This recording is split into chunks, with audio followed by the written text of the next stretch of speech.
Hello, everyone. I do like Kiara's quote. Where am I getting this background noise? Somebody's listening and not turning it down. I do like Kiara's quote. Where am I getting this background noise? Somebody's listening. Ah, you know what? That's me. What a dick. Who's that idiot? Who's the moron that has their sound on? This guy. I like KR's question. He goes, April Fool's joke or real? This is the question.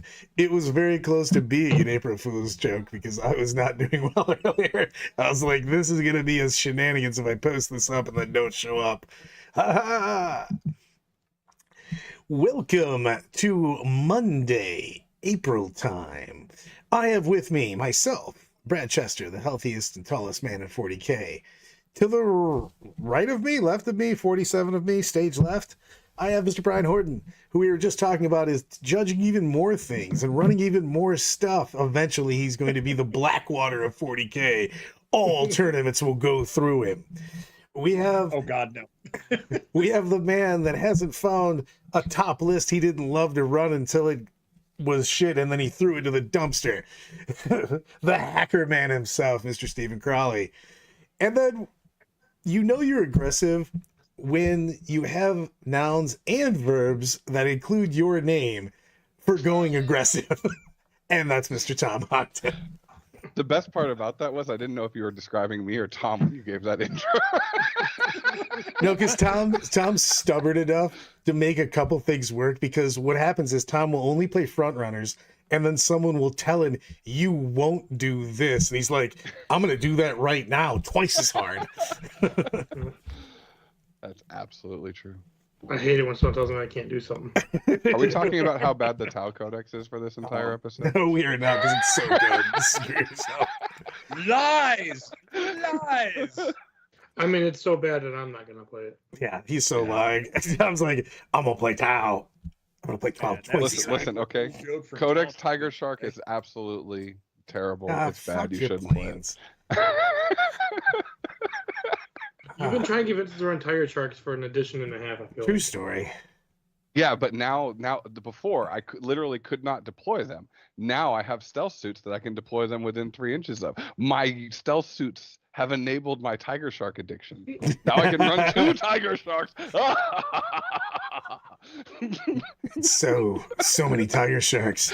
And then they'll get more, bigger boards with larger nails. Who knows?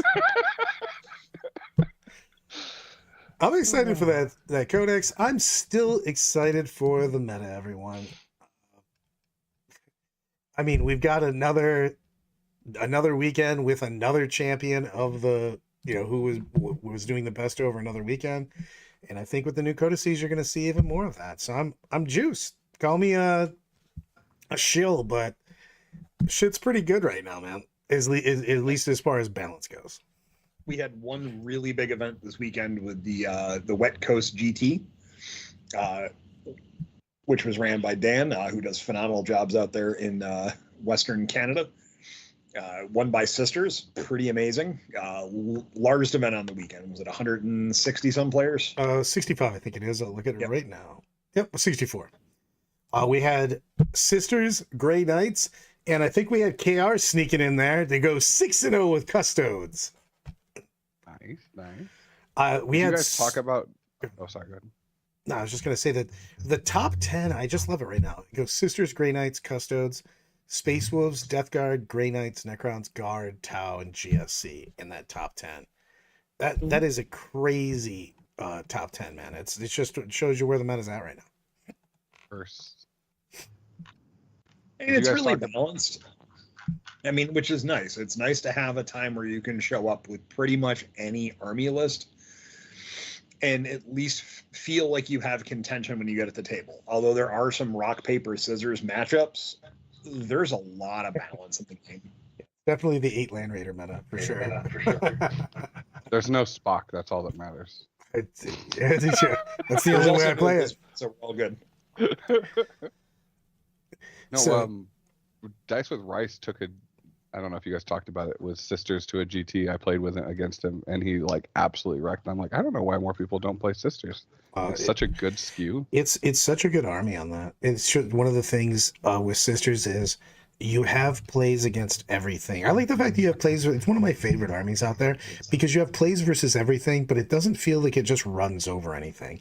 It's a real grinder of an army. Well, a lot of people don't play Sisters because it's a very skill-based army right now. So it's not an army where you can just kind of do like a cookie cutter, push it forward, do the same thing. Like it has a lot of different tools that have to use in very specific ways. Think of them like scalpels. Like they're very effective if you can put it in the right area. And it takes a good pilot to be able to take that Codex fire. But when you put it in the hands of a skilled player, it runs away with things. They just have such good trades. I mean, 25% Crusaders sitting on things. You just have so many small units. Just like OnePlus says, 30 Arco-Flagellants is no joke. You pop them, make them go psycho. 6 attacks apiece. You can have them sit next to Catherine with lethal hits. You know what I mean? They can just play into pretty much everything. It's also like not just you have to have a skilled player, but you have to have a skilled player that can play that style. Yeah. Like I like to think I'm a pretty good player myself. And if you gave me Sisters, I'd probably get rocked. I'd be like this. I'd one round in like this sucks. I don't want to move these many models, and I would just. You do well, suck. and then you'd sell the army turn 1 or 2, round 1 or 2, like you did, as you're prone to do. So, but Well, I mean, that's the thing. The complicated armies, as we've talked about before, that are good. Those faction specialists who get very good at them and understand their nuances and how they work are succeeding right now. You've seen that kind of across the board where the extreme meta jumping isn't happening quite as much.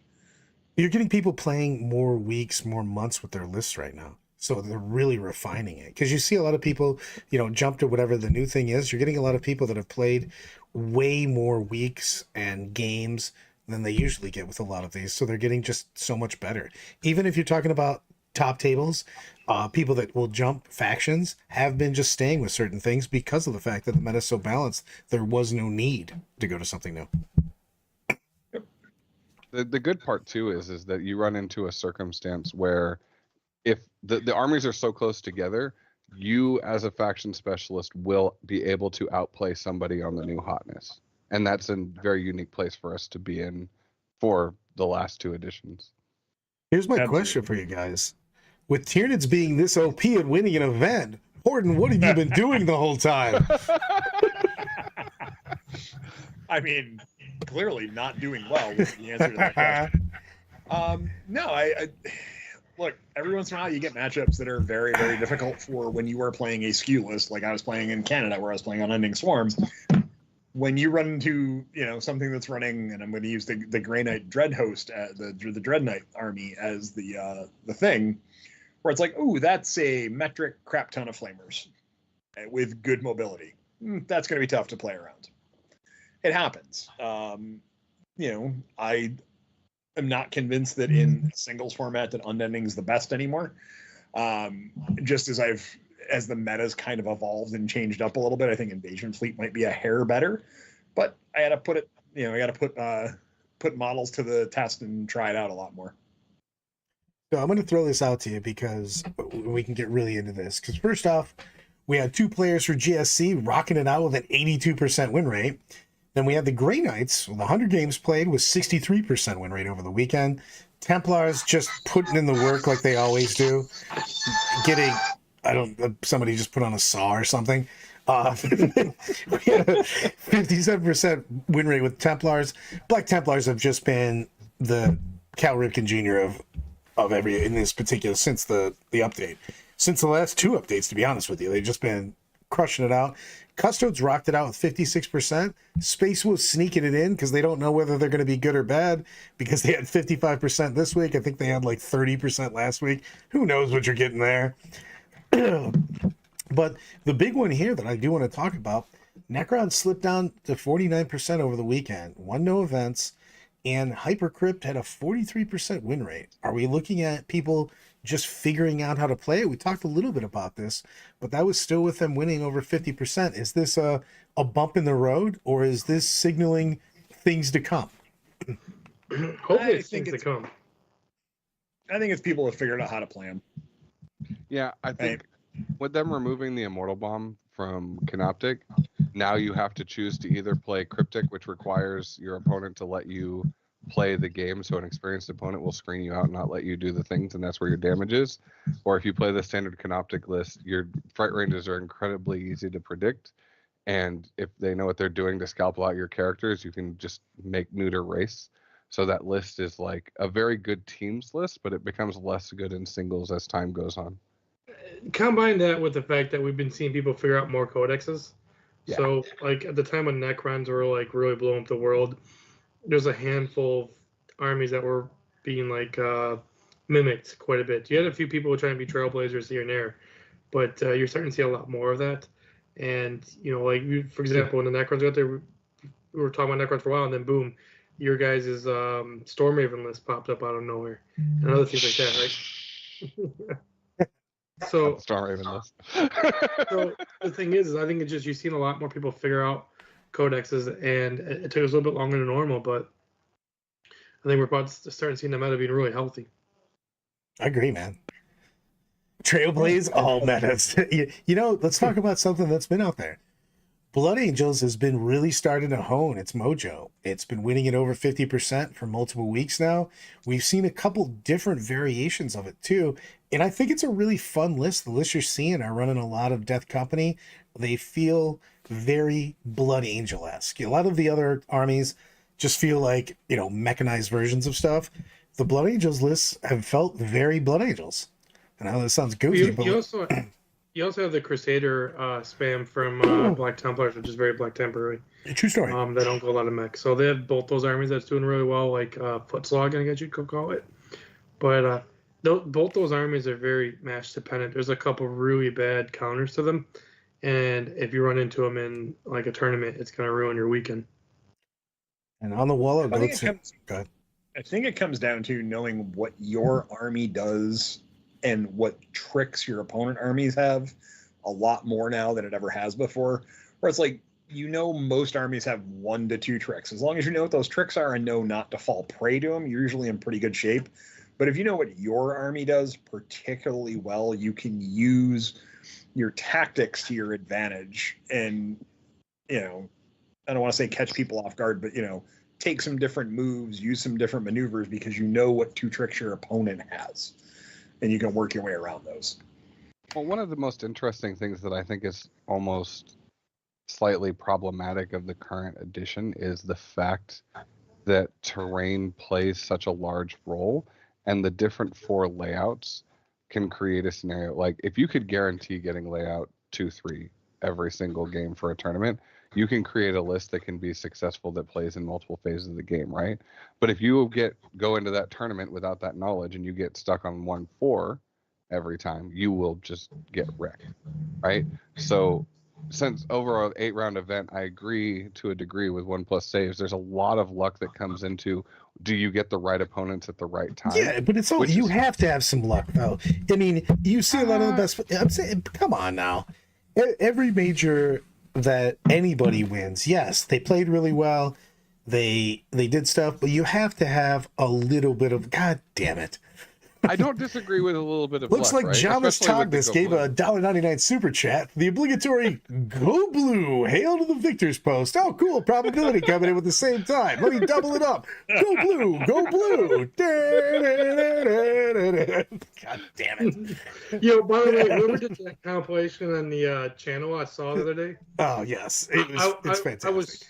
I was smoking this weekend, right? And I was like midnight or 1, I was like just chilling. I pulled up the channel and I just saw that and I was like, that cracked me up so hard having to watch you say go blue so many times. Like, I don't think you guys understand how diehard of an OSU fan Brad is. Right. It pains his soul. I remember one time I went and picked him up for a tournament. We were going to ACO 1, I think it was, and I had a Michigan shirt on, and Brad's like, you gotta change it before I get in your truck. And now they make him on the red word say go blue. It's hilarious. Ever since he implemented that rule that he has to say whatever the super chats are, I've spent so much money. In the middle of the compilation, my favorite is the one where I'm just like, go blue. I just got damn it. But it's always football season for me. Son of a bitch. How many goes in the $2 super chat? Go blue. All right. So is the it best also part see is missions, like such as Purge the Foe, which 1+ talks about here. When you see certain missions, as they reveal the missions ahead of time, does that allow you to make a lot of choices on your army you're building? Yes. Sorry, correction. Blue go. Blue go. It's a big deal. I'll go to that question, Yasa, because there's a big deal on a lot of those because like for instance, getting ready for tournaments and stuff like with Crawley and Ogden, and we'll sit and talk because you have to bring up the fact that some matchups are wildly different, and this is a big deal for teams, but it can obviously be a big deal for singles. But when you're looking at the missions and you're very confident versus Army X, well, you might not be very confident against Army X if it's on a certain map or if it is Purge the Foe. It changes it completely. If you're bringing an MSU army and you're like, I always win against, triple Terminator unit, kind of thing, and then you're like, oh, it's Purge the Foe? Well, shit. You know what I mean? And it's vital ground, all of a sudden that went from that match that you always win to that, holy shit, this is going to be hard as hell. So 100%. That's what I'm talking about. The luck on that, Crowley, is just, it's not, you don't have to be, hey, I rolled off 5s, my opponent rolled all 0s, but you have to have some luck with what, when you played people, what mission it was, what map it was, and stuff like that. Fully agree, right? I just think that sometimes it creates a scenario which makes it to the point where the meta can be more wild, but not from a skill-intensive circumstance, right? If me and you play, and we play whatever the one where it takes away the one from the middle, Vital ground, and we're also Vital Ground, and we play on 4. If I'm playing Tau and you're playing Orcs, I will lose 100% of the time, no matter what happens. I can't contest the middle. You can stage. So then, I have to place for top one, but both the top one and the bottom one have a concealed point. Hold on for just a moment, sir, because I got some information from the internet from Mr. John Sword that says, I feel bad for Brad. OSU rules. OH. Sorry, unless I get you drunk, then I can win that. But other than that. Well, you know what? Well, I want to segue into this because we had it on the wall. Because Where's Gas says, what about the WOG? And holy shit, they had a bad weekend over this. And they've been having some bad weekends. And I don't think that Orcs are in as bad of a situation as the percents go, personally, I guess. But they do have a lot of problematic matchups right now. Oh God damn it, Tom! This is a story. Are you making me sing the song? Hold on, you gotta play. Hold on a minute. That's a $10 super chat. I just actually get enough words. I would like this done properly, Brad. Thank you very much. Somebody just play it in the background so I can sing along. No. You put a rule in, sir, and you must. I want to read it, but I don't know the song completely. Hail to the victors! God damn it, valiant! Hail to the conquering heroes! Hail! Hail to Michigan, the leaders of best. So long. Hail to the victors, valiant! Hail to the conquering heroes! Hail! Hail to Michigan, natty champs! I had to change. I ran out of words, but. To bring us back on topic, this is hurtful. Please. One of the things that I think is the most interesting is people like yourself, Brad, who play Orcs, that have been playing for a long time, that almost are proxy faction specialists in every faction, have a lot better of an understanding of when they need to do specific things. Like the difference between an Orc player who's learning Orcs and an Orc player who has good mastery of the faction is such a vast difference, right? It's not like Space Marines where 100%. You can just be like, herpa derpa, I have 10 Terminators standing in the middle. I might hold the objective at the end of the turn. And it's a big deal on that. And I have to agree with you on that because even though I said the Orcs don't have as bad of matchups, I think that you have to realize that sometimes your matchups are trash and basically play your own game. You got to be Gretchen and Storm Boys and just ignoring everything that your opponent's doing and kind of just scoring in those matchups. So I do understand that they can be much harder matchups, but I do think that Orcs still have some of the best ability to score points. So it makes me sad to see that. But they also should have a Codex right now. Brad, have you played a game with the Orcs where you haven't charged? Yeah. So Yeah. that's one of the things that's hard to get across to people. Yeah. Because every once in a while, even though you're Orcs, the fight phase might not be your friend in certain matchups, to where you have to just go, I'm going to put OC8 on the thing, control the objective from you, and let you go to your turn. Yeah, I was say I've surrounded custodes and stuff like that multiple times. Same thing with Death Guard, because they just whoop you with fights first and rerolls and explosions and everything else. So you just take away an objective and just put people literally around the unit. But that's a big deal. One of my favorite aspects of playing 40K is when I have played a list for a long time and I'm playing against an opponent who feels very confident and they're a good player like Hammy or something like that, and then you do something and they blue screen and they're just trying to figure out what the heck your plan is. Like when I was playing Dark Eldar, I played against Hammy for one of the first majors I was in. I moved backwards. And he literally did not know what to do with that. He was like, "Why would you move backwards? You're not supposed to do that." I was like, "It's a strategic retreat to the rear." Yeah. I played a game with Brad once. Was playing his Orcs for against Tau, and it was just now getting back on Orcs. This is like after the Dark Eldar and Eldar you did for a while, and he just would not charge me because this is back in like 9th edition Tau. So it was like, yeah, charge me, please. Give me a free activation. Gotta say free Overwatch everywhere. Like, yeah, he just like would just move block as much as he could, and I think we drew that game actually, which is weird for me because it was like my first. It was my first 9 victory for Tau that season, and he didn't charge me a single time in that game at all. Right. That's why we go, what's the best game for Brad when absolutely nothing happens? I do have a good story of that. You would have loved that, Tom. Besides the fact that we talked about how you tried to murder me last year by giving me tequila instead of water.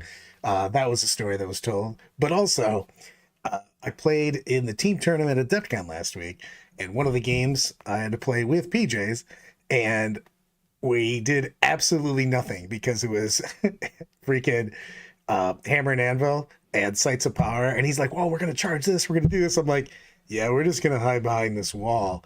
He's like, that was actually the tequila match. I was there for that. No, I'm saying this year. Each time he plays with me, he gets wildly angry because all he wants to do is Tamabunga up and just crush, and every time we play I do absolutely nothing. He's like, you're never even gonna move this unit ever? I'm like, nah, it infiltrated on this objective. We're just going to sit there. He's like, why would you do that? 6 points a turn, yo. He's like, this is so stupid. You're not doing anything. I go, no, it's going to be so much easier to eat lunch this early. So. Well, you did that last year, too, during Adepticon when I was hanging out with you. Yeah, because I was also too busy recovering from being murdered by Tom Ogden. Well, no. Remember they had you were on that map that had like the big hills. Oh like, God, like, yes. And you're like, if I go forward, I'm in range. He's gonna shoot me. If I stay here, because you guys also move the objectives. We have 2 objectives. They have 1. The rest are in the middle. They have to go to them. Then we're in charge range. So we're just gonna stay here. So either you move the middle, get objective, and then we get a charge next turn, or we just win. Yeah, pretty much.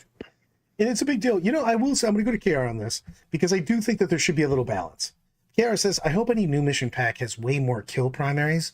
The whole not killing just isn't the game, in his opinion. And I do like interactive in that. And it's not just killing, though. I think you should have to get danger close for a lot more secondaries where you don't just have to kill something, because I don't want to go back to the days of yore when it was just kill more, kill one, kill more, and people just made armies where they didn't have anything for you to kill. I don't want that either. But I would like, you have to, be places that are going to put you in harm's way more. What do you think? Just very quick, fun topic here. What do you think is the worst thing you've ever seen in 40K? It's a 7th edition. It's always 7th edition. Same. 7th edition Flying Just- Circus. yeah. I mean, made me quit the game. Any of those. It's Flying Circus, it's the Thunderstar with, 2 up rerollables with a Phantom Pain and an Invuln. Every time you mention that, I think of Aaron Along, by the way. Every time I hear about that army. One of the thing is this is how unfriendly 7th was. I played in a tournament and a guy had come back, I think it was an RTT, and he was just, his opponent was explaining how Thunderstar worked, and Thunderstar went first, cast all the psychic powers, and the guy literally pulled out his phone and was like, so I gotta shoot you 400 times to get a wound? Nah. Just shook hands with him. He's like, that's about enough of that for me. And the thing is that you don't want that. You want the game to be fun. So I don't want just to have just to kills with KR, but I do agree that you want, you want to be forced interaction. What's the magic, point for that? In a mission pack? I actually don't know. You know what I mean? So like, can the mission pack be better? Yeah, of course it can. Do I know exactly how to change that? No, not really. Yeah, I mean, but go ahead. We need kill 1 to be a point given. I don't want to say every turn, but it should be in more missions than it currently is. Not kill more, just kill 1. See, I love the kill more, hold 1, hold more, kill 1, kill more. I love that. And I that miss was those missions. the ITC old missions for the I love time those. period made sense, but now they don't. I don't mind them as a mission though, because like if you have rotating types of missions, you have to build versatile armies, and I really enjoy that. And invisibility was the worst. I don't like when missions can take out a style of play. Yeah, I Sure. agree with that. I mean, Purge the Foe does suck when I'm playing my MSU armies.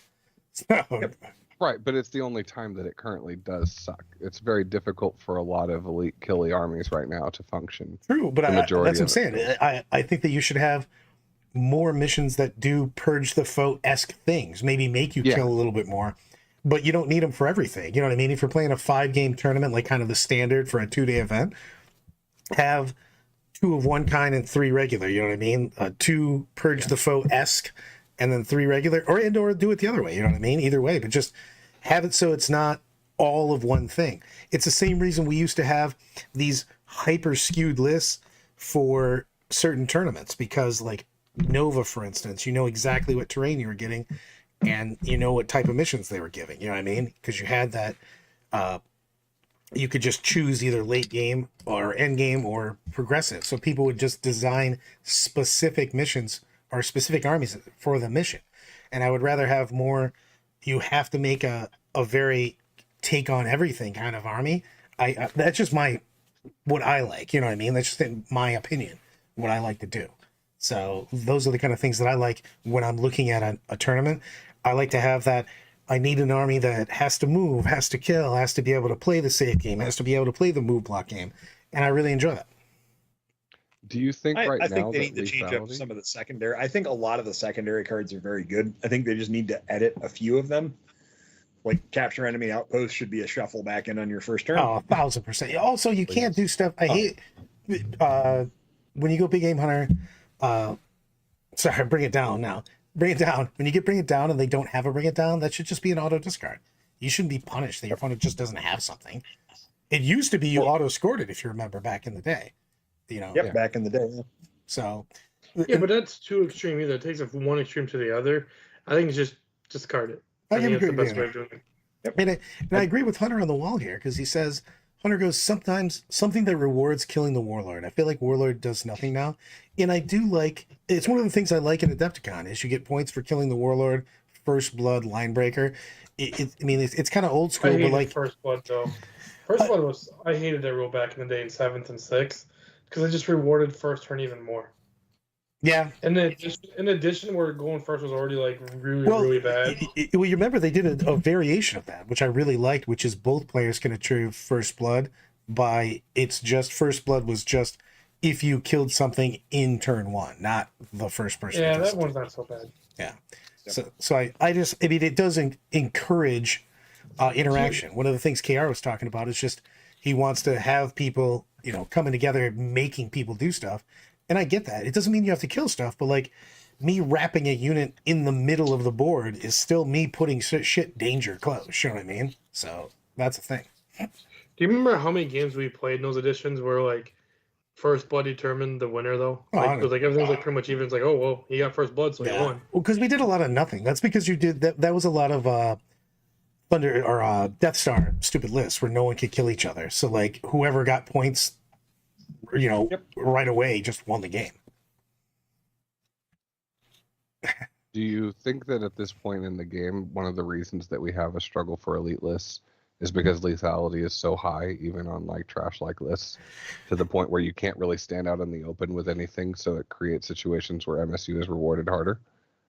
But you're gonna get me on this because I have a real, obviously, way I like to play the game. I don't like things I don't like you being rewarded for bad play or just not any thought in your play. Just being able to derp into things always bothered me.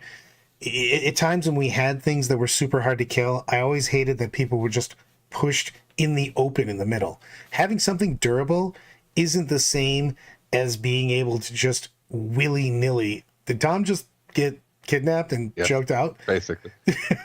I agree with you, but the opposite extreme exists too, because at that same result, you can be rewarded because you just took more units than your opponent did, and you willy-nilly toss something in the center to deny them primary. True. Right? You're just doing it with 50-point trash rather than a 200-point super cool thing. Yeah, I mean, I think you have to build your list with that in a thing. And also, I think the GW actually rewards that too, because you can shoot the middle without showing yourself in most of the GW terrain. So I think it does just warrant you being able to be patient. That's why I always call the people that I coach and everything, I call it being passive aggressive, where you're laying in wait. You're not just sitting back and turtling up. You're sitting at angles. You're getting ready to counter anything that your opponent might do. And I think that should be rewarded. You know what I mean? Being tactical, being able to be patient, like making great, pre-measure. It's somewhere in between there. You know what I mean? You shouldn't be able to do absolutely nothing, but you shouldn't be able to just YOLO swags shit in the middle of the board and not be punished for that being a dumb move. That's fair. I'm asking questions to provoke conversation, KR. One of the big things I think every army needs at least a durable unit that is able to be played. I think the Norn is a perfect example. Sorry, of that, right? Lyle is literally just we're all three going to a tournament this weekend at Anna's, and I am bringing Eldar with 2 Wraith Lords. So Lyle goes, nobody can kill a Wraith Lord with a Spirit Seer, and definitely not Tom this weekend. So, Corbulu coming into the mix. Kettle Smith. I'm here. Corbulu was confused when a Seraptic heavy construct charged the Death Company's Rhino this weekend, and then all the Death Company got to play. That seems like so bad for the construct when Death Company showed up next to them and just went, "Hey man, what were you thinking, bro? Like bad decision, yo." Guessing Knights will be even worse without, yes, 1,000%. Like, Seeker missiles are not Knight's friend. Strength 14, high AP, D6 +2, or just +1, whatever. Either way, it's not good. So, what's the fix for Knights? They need to... Okay, I'm gonna get my chi together. Hold on, Brian. Gotta get my woosah. Throw a fireball. I'm ready to go. Knights need all their shit back. Obviously, they don't need towering back. You know what I mean? But they need their bondsman buffs to the other big knights. They need their points rolled back. If you just take all of the things that they took away from them, I actually think they would be very competitive. Would they be at the top? No, probably not. They're a skew army. You know what I mean? They're always going to have a real rough road with their top. They're doing really well or they're doing less than. Because again, big shit is always really hard to balance. But I think that when the meta completely shifted and we took everything, they gave them several nerfs. Just take those nerfs back. You know what I mean? There's no real reason for them to have taken those things away anymore. I think it's a big deal. And I think the Knight players need less than they think they need when they get some of those little things. It's just the synergies, though. They add up. the same thing that we did with the Custodes for a while, where there wasn't any one big thing that they did, but their win rate fell out of the earth because they took their detachment roll. They took points up, you put the unit sizes down. It's all like a little, like this one and this one and this one and this one. It just adds up. And that's the same thing that happened to Knights. So with what has been a continuously bad performing army with AdMech, is there any little thing they can do to fix them, or is this something where it's points and has to be done? It's points, but like I think AdMech's better. The Horde army is better than people think. The problem is that there's very few people that can run it, so you're never going to get good stats on it because it's just bonkersville expensive. But like you bringing shit tons of infiltrators and vanguards, even a couple units of breachers and stuff. Breachers are probably slightly overcosted, but they do put out some real damage. But like you can really fill the board with sulfur hounds and raiders and vanguard and infiltrators, and just pin people in, steal their objectives from them. It's a difficult army to play, but it's pretty good. But it's also like literally bonkersville to play. Excuse me, bonkersville expensive. So it's one of those things that you're not going to test if you're putting it on the board for real. And you're like, hey man, I want to spend like $2,000 to see if I like this. You're like, oh yeah, this is nuts. Yeah, that's always the tough part of starting one of the not well performing armies and trying to find that niche build for them that works for you, is that part of it's the cost thing. God, we have things like TTS and ability at home to go, hey, let's try this stuff out. And you can, proxy it with whatever you have kicking around. But it is an expensive army to build. Love it. Lyle Nick's coming in with the $5 super chat. He goes, AdMech Horde is too expensive. Anyways, here's why I'm going to run 150 crew models the first chance I get. which the AdMech players are still going luxury.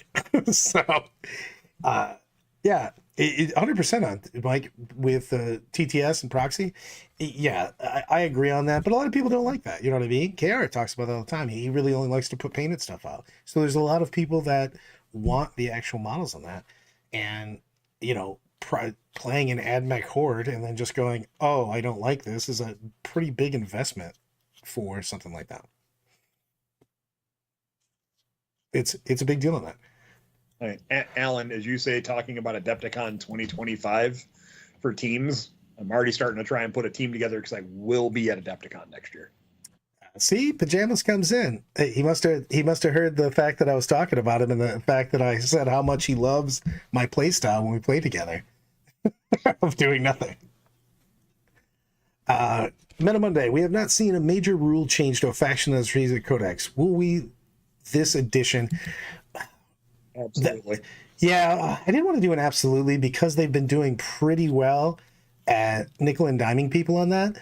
But I don't think we're going to see it in a data slate. I think we're going to get things like we've gotten in the past, where it's like, hey, here's a rules supplement book or a White Dwarf article. I think it's going to be less likely to be a Codex change. It'll be like, hey, here's a new detachment in White Dwarf. The one that if I was going to take a bet on which Codex I think gets a FAQ kind of nerf in the middle of it, I would say CSM, because there's so many detachments inside of it that there's just a good chance that one of them gets jacked. You know what I mean? It's a big deal on that. Gaz, how many Orc boys do I need? Good call, but you can never go wrong with all of them. But we need a book.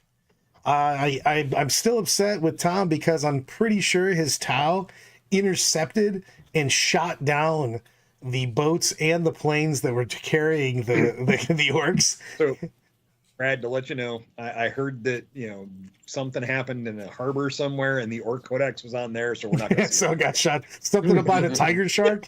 It was double tiger sharks there. Double tiger sharks. Killed the Orc Codex. You know what annoys me though is the fact that we have a Tau Codex and it's not legal. This was the same thing for Dark Angels for forever, and we just didn't know because we weren't worried about it. I do like this description, by the way. Alan, I would rather swallow decade-old assortment nails from a bucket in a garage than play like that again. So, good times?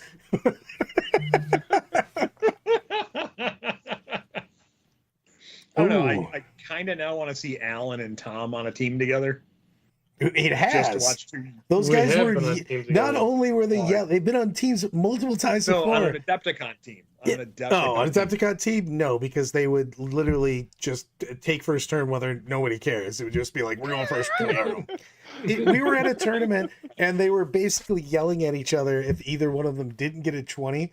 And then it went back to, well, how long did it take you to get a 20? And you're just like, what is even happening? And I'm grinding over here with my long games going, like, what are you doing, Brad? And then Tom just... Our original main team was me, Brad, and BJ.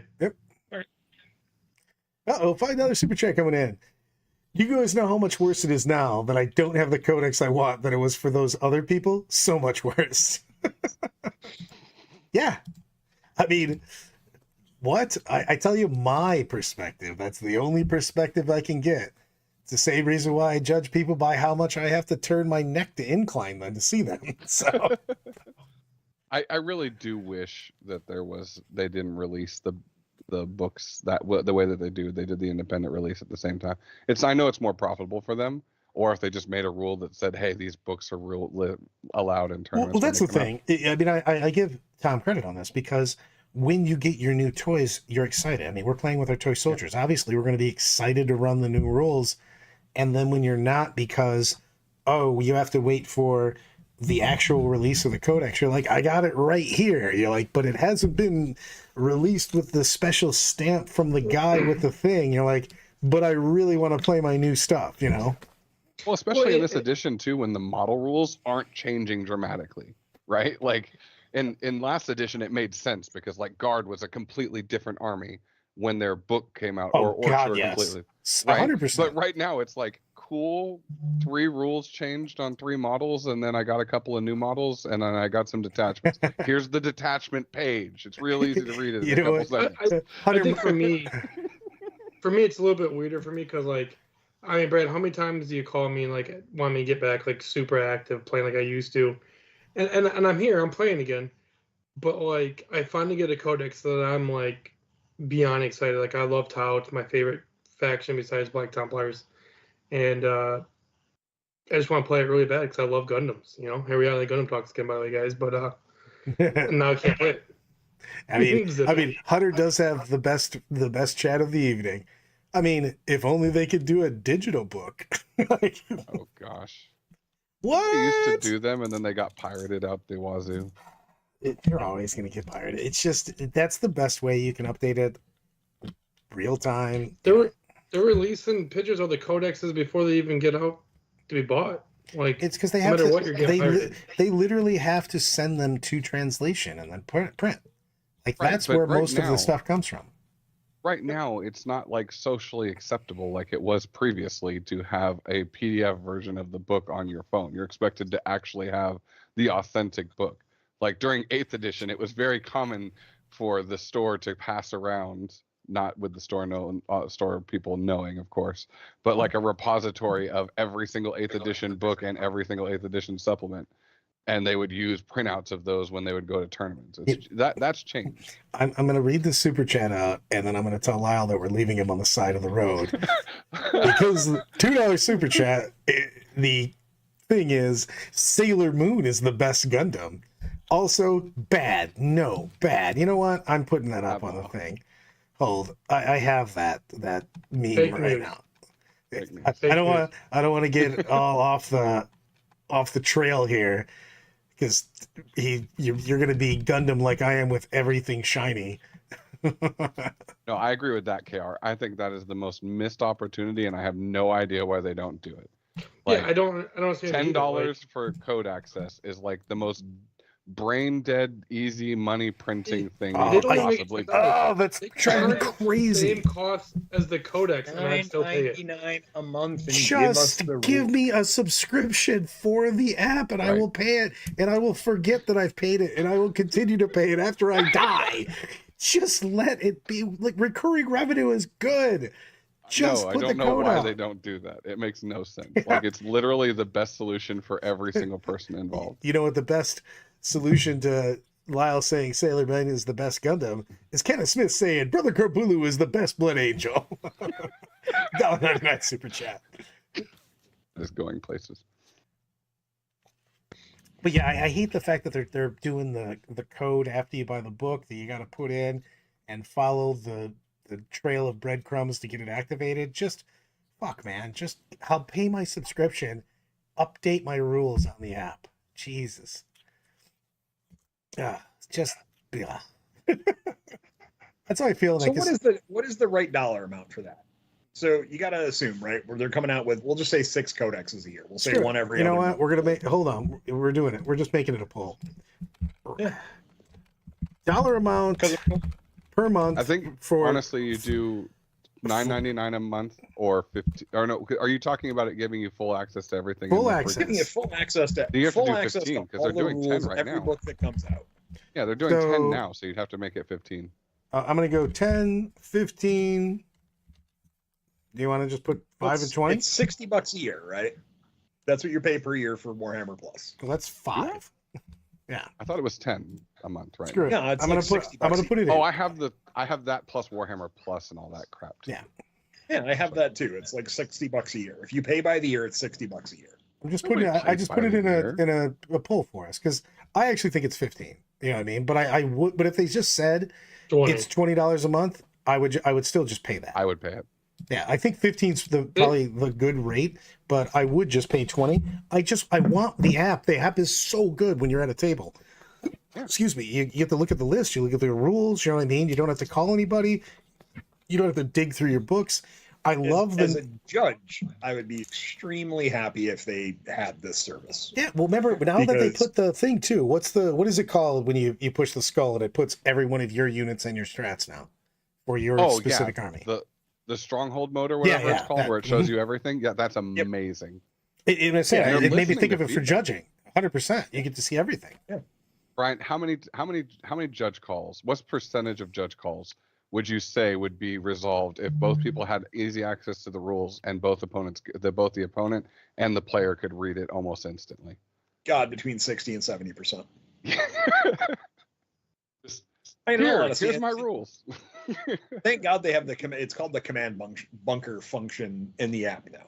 Oh, command bunker. There we go. That solves a lot of issues because you can just walk over and be like, hey, yeah, pull it up on your phone. Hit the command button, show your opponent the rule. Well, let's go to Andy's comment. We discussed that beginning about Hypercrypt. We went over a little bit of Necrons. Brad and Steven, why don't you give us a quick 30 seconds recap for him on how we feel about with the Hypercrypt? I really think it's the meta. The community has started to figure out how to play against them, and I think that has put them down. Are they going to stay down? I don't think they're going to stay down. Like we were talking about that as a trend. I think they're going to still be a 50% plus army. I just think that people were relying on the fact that they could do shenanigans and auto win against people because they didn't know how to play against it. Andy, I agree with you that no matter what they do, no matter how they build the app, no matter what they charge for the app, people are going to complain. No matter what they do for the game, no matter how close it is to being an amazing, perfect meta, people are still going to complain. That's the nature of the beast. I just think having an option for it there would be good. Even if they did a 2-tier system where it's like, hey, you want everything? It's $15 a month. You want to keep things as it is? It's still the $6 a month it is now, and you buy your codes and whatever. But at least that way, there is always a chance for a 2-tiered thing. When you have Hulu Plus, Hulu this, they have different options. They could do the same with the Warhammer app. And yes, you would get shared data. You would get people sharing their codes. There's ways around now. I don't know if it would drive less revenue than the books because I would for me, I would still buy the books that I want because I also like the fluff from it. Yeah, I mean, I want to read the stories and I like having. I'm an old man, so I like having a book also. But I would do both. I would have the subscription, and then I would buy the books of the armies that I like. Yeah, I can't agree that it would drive less revenue just because of the fact that most people only buy the one book that they want for their faction. Because you got to think about it. The majority of players that play this book are not competitive. They're beer hammer players that go to their store on a weekly basis and chill with their friends. And they're more likely to buy a subscription if it gives them access to all the new books as they come out than they are to just to buy one book and then not worry about the subscription because it doesn't benefit them at all, right? The thing is also though you would get a lot of revenue just from the tournament players, like. Yep. Yeah, that's true. Didn't have access to all the codexes. Every tournament player, which was a lot of them, would pay for that app. You'd also get subscription works. It's why everyone does it now. I have. Do you think the bazillion. whales are currently not buying every book and buying the codes as they come out and then sharing them? You can't share the codes. No, but you can share. You can account share like Andy's talking about. Andy's said he's gonna give us a TED talk. You know what, Andy? You're coming on this Thursday. I'm gonna let you TED talk me on Thursday. Yeah, well, that's exactly what OnePlus says. A lot of people, like for example, you look at me as a tournament player. I bought 3 codexes in the last year because anything else, I just have you guys tell me what I need to know. Basically, if it's a codex, right?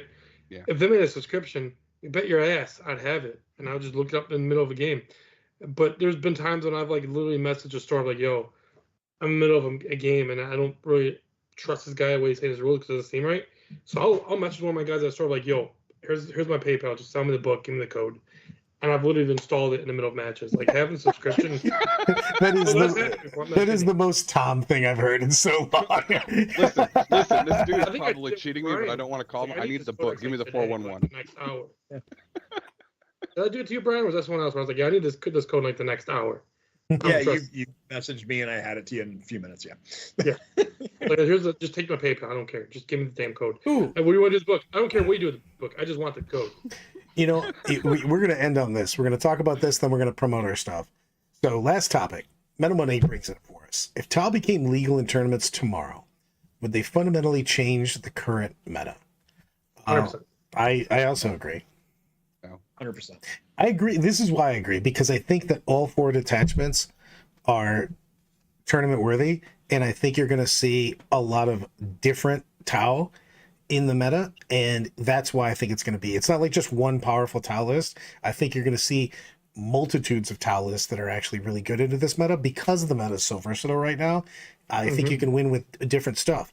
You're like, hey, Retaliation came down, very aggressive. Hey, you can play the Smaka list. The Kroot list is actually legit.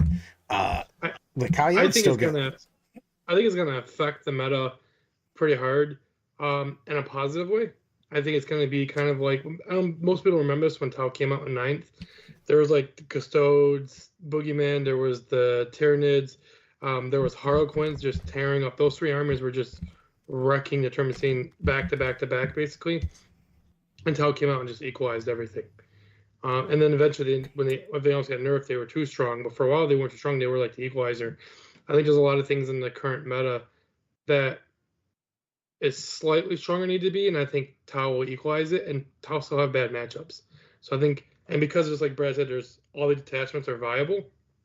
You're gonna see a wide range of different armies coming from that book. So I think it's gonna be very healthy for the meta.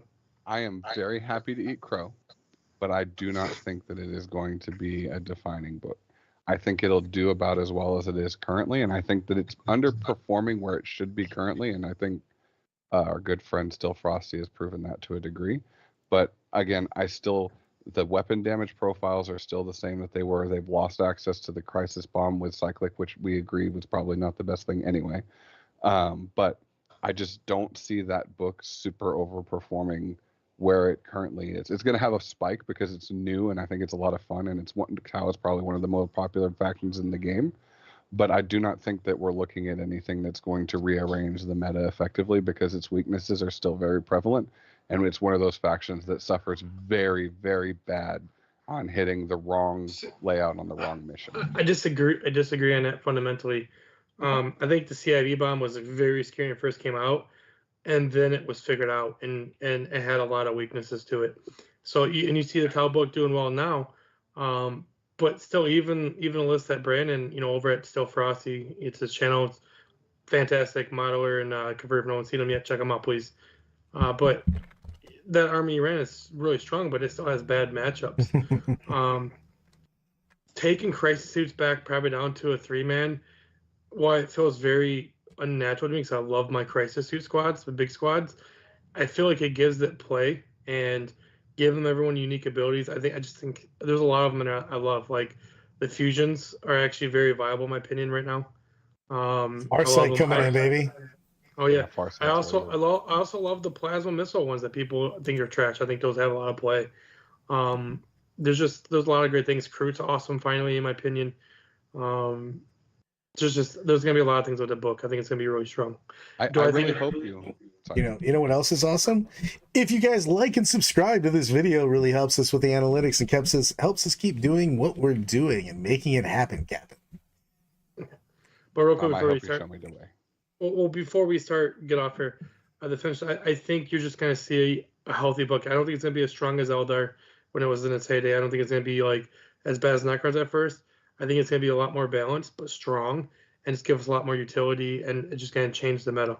I think you're gonna see some of the matchups that have very few bad matchups just got another one, and it just equalizes. It makes more of the paper. I think one of the big things for the Tau book is it doesn't just make them stronger, but it takes a lot of the weaknesses and takes them away because they get a lot of ability to play the game in the new Codex. A lot of units that come in, hacking down the 6-man actually forces them to make more armies that play the game. And I think they're going to be a more versatile, well-rounded army that's not just smashing someone on the perfect board. It's has the potential to smash, but it's also always has the ability to play the game. Every tile list I've built so far has just felt very well-rounded. Now, I make lists like that anyways, but I really think that this book just has more tools than the old book did, for sure. Agreed. And when I was making a list, like I tried at first, when I first saw it, I was like, it's okay, it's all right. I wasn't very happy because I took my crisis blobs of death away from me that I've been running since 9th. But then I started looking and I was like, the one thing I didn't like about the tower right now and the style I play is because it's so expensive, you're only bringing a couple squads.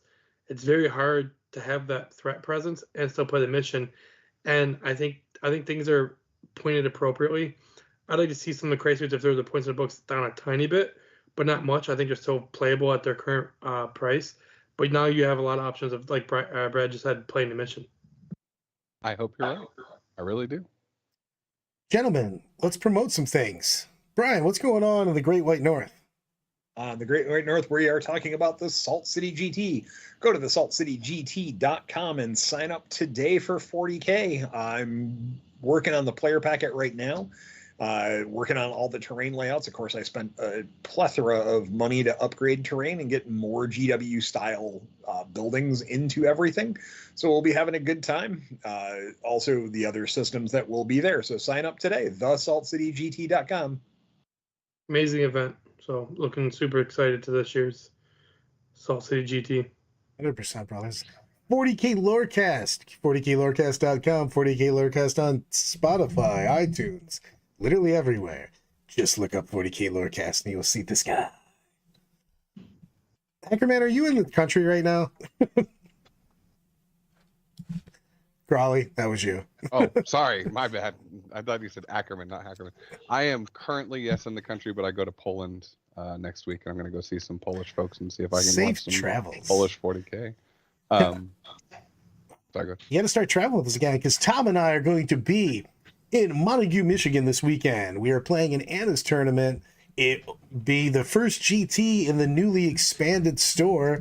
And after that, we're backing it up with a double time. We're going down to the Dayton to hang out with the Gemhammer guys in the Gemhammer Ninja Kung Fu Ball Squidmaster team tournament.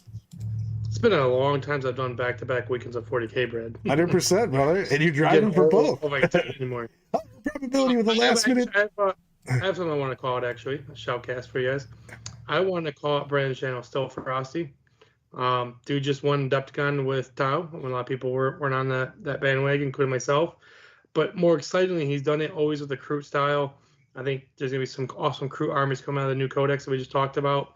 Super excited to see what Brandon comes up with, some more crew-themed armies. So he's got a new channel up. He's doing some fun things, a lot of hobby-based. And his wife is amazing. If you hear her Eloise. Wake it up. Eloise, yeah. We always call her the mom of DOG because she keeps us in line. Literally, if you guys are looking for a fun hobby-based channel, check his stuff out. Amazing converter. He makes amazing display boards. He also sells them. So lots of reasons for you to check it out. If you guys have a moment, check out that channel. As usual, we're going to go with something last, we're going to end with $1.90 for probability. Go blue and go moo. Moo Tang Clan. Go blue, baby. Go On that, Queens wave us out of here, gentlemen.